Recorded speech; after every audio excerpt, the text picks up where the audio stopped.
नमस्कार दोस्तों, आपका स्वागत है हमारे यूट्यूब चैनल में। तो दोस्तों, ये वाले वीडियो में भी हम लोग पढ़ेंगे रोमांटिक कॉमेडी, इसके कुछ वर्क्स पर काम करेंगे। इससे पहले मैं आपको बताना चाहता हूँ कि मैंने टीजीटी इंग्लिश की प्लेलिस्ट बना दी है। यूपी टीजीटी इंग्लिश की प्लेलिस्ट बनी हुई है, मेरे चैनल पे आप जाएंगे तो उसका लिंक आपको मिल जाएगा। इसके अलावा डिस्क्रिप्शन बॉक्स में भी आपको प्लेलिस्ट का लिंक मिल जाएगा, वहाँ से जाकर आप वीडियो देख सकते हैं। तो दोस्तों, आज बात कर लेते हैं some important examples of romantic comedy. कुछ एग्जांपल मैंने आपको पहले बताए थे, जो विलियम शेक्सपियर के जो प्लेज हैं वो रोमांटिक कॉमेडी के अंतर्गत आते हैं। इसके अलावा भी कुछ प्लेज हैं जो रोमांटिक कॉमेडी के अंतर्गत आते हैं। तो जो पहला है वो है यूफीस। इसको लिखा है जॉन लाइली ने। यूफीस है। दूसरा जो है द एनाटॉमी ऑफ विट है, और इंडीमियन। ये तीन जो प्ले हैं इसको लिखा है जॉन लाइली ने, और इसको रोमांटिक कॉमेडी माना जाता है। इसके अलावा आगे चलते हैं। रोजालिंड, इसको लिखा है थॉमस लॉज ने। ये भी एक रोमांटिक कॉमेडी है। इसके अलावा फ्रायर बेकन एंड फ्रायर बंगी, इसको लिखा है रॉबर्ट ग्रीन ने। ओरलैंडो फ्यूरियोसो, ये भी एक रोमांटिक कॉमेडी है। और पैंडोस्तो, ये भी एक रोमांटिक कॉमेडी है और इसको लिखा है रॉबर्ट ग्रीन ने।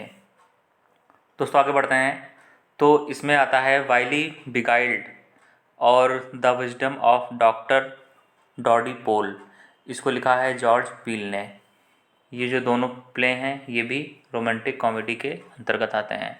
दोस्तों, आप जानते हैं कि जो रोमांटिक कॉमेडी में क्या होता है, जो प्ले के मुख्य कैरेक्टर्स होते हैं, एंड में उनका मिलन हो जाता है, उनकी शादी हो जाती है और एंडिंग जो होती है वो हैप्पी होती है, सुखद होती है।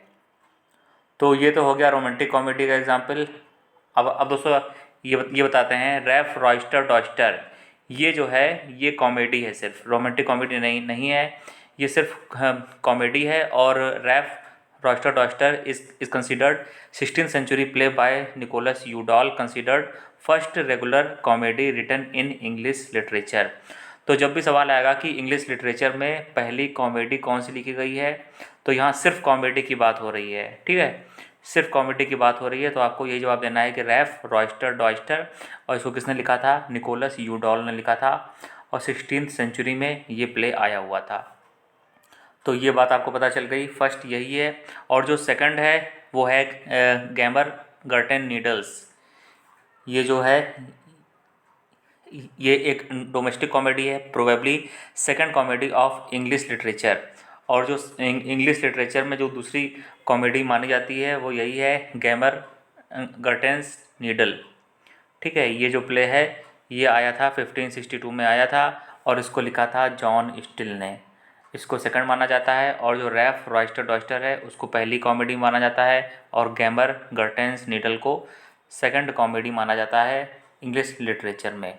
तो ये बात आप लोग ध्यान रखें। अब दोस्तों देख लेते हैं क्वेश्चन नंबर 1।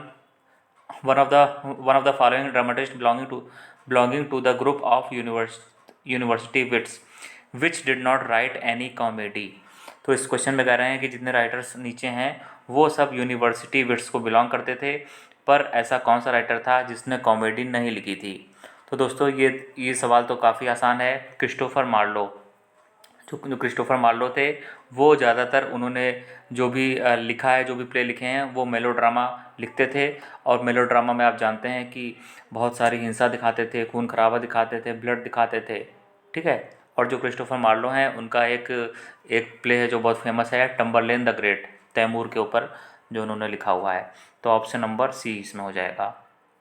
ठीक है, तो यहाँ पे बताया हुआ है कि Christopher Marlowe is an Elizabethan playwright and poet. जो क्रिस्टोफर मार्लो हैं वो कौन से युग से संबंध रखते हैं? एलिजाबेथन के एज से संबंध रखते हैं, एलिजाबेथ के एज से संबंध रखते हैं। और ये नाटककार थे और पोएट भी थे, और ये जाने जाते हैं मेलोड्रामा के लिए जाने जाते हैं। और इनके जो प्ले में क्या होता था, वायलेंस देखने को मिलती थी, क्रुएल्टी देखने को मिलती थी, ब्लडशेड देखने को मिलता था। इनका जो फेमस वर्क है वो क्या है? टम्बरलेन द ग्रेट, यानी कि तैमूर महान। और इस प्ले में, टम्बरलेन द ग्रेट में, सबसे ज़्यादा बार मेलोड्रामा के सीन आए हुए हैं। दोस्तों, आगे बढ़ते हैं। तो question number 2, one of the following dramatist did not belong to the group of university wits. निम्न में से कौन सा वो ड्रामाटिस्ट है, नाटककार है जो यूनिवर्सिटी विट्स से बिलोंग नहीं करता है?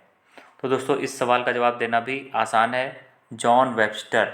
जॉन वेबस्टर जो हैं वो यूनिवर्सिटी विट्स से संबंध नहीं रखते हैं।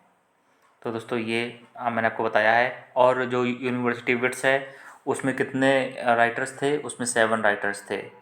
ठीक है, जो यूनिवर्सिटी विट्स था उसमें कितने राइटर्स थे? 7 राइटर थे। क्रिस्टोफर मार्लो थे, रॉबर्ट ग्रीन थे, थॉमस नैश हैं, जॉन लाइली हैं, जॉर्ज पील हैं और थॉमस लॉज हैं।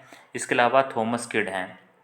और दोस्तों ये जो ऊपर वाले हैं, Christopher Marlowe, Robert Greene, Thomas Nashe, ये कहाँ से इन्होंने शिक्षा प्राप्त की थी?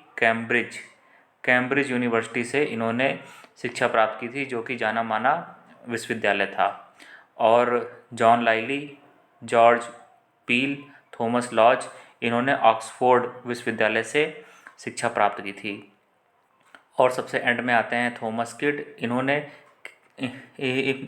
किसी भी यूनिवर्सिटी से शिक्षा प्राप्त नहीं की थी। तो कई बार सवाल ये भी आता है कि यूनिवर्सिटी विट्स में ऐसा कौन सा राइटर है, कौन सा ऑथर है, कौन सा लेखक है जिसने किसी भी यूनिवर्सिटी से शिक्षा प्राप्त नहीं की? तो आपको यही लिखना है, थॉमस किड। इन्होंने कहीं नहीं, किसी विश्वविद्यालय से शिक्षा प्राप्त नहीं की थी। और दोस्तों इसको जो याद करने का जो फार्मूला है वो है PGKLMN। ठीक है, जो यूनिवर्सिटी विट्स के जो 7 राइटर्स हैं उनको याद करने का यही फार्मूला है। इसको शॉर्टकट यही है, PGKLMN। PG आपको किसी तरह याद कर लेना है और फिर KLMN अल्फ़ाबेटिकली आपको सीक्वेंस वाइज में मिल जाता है।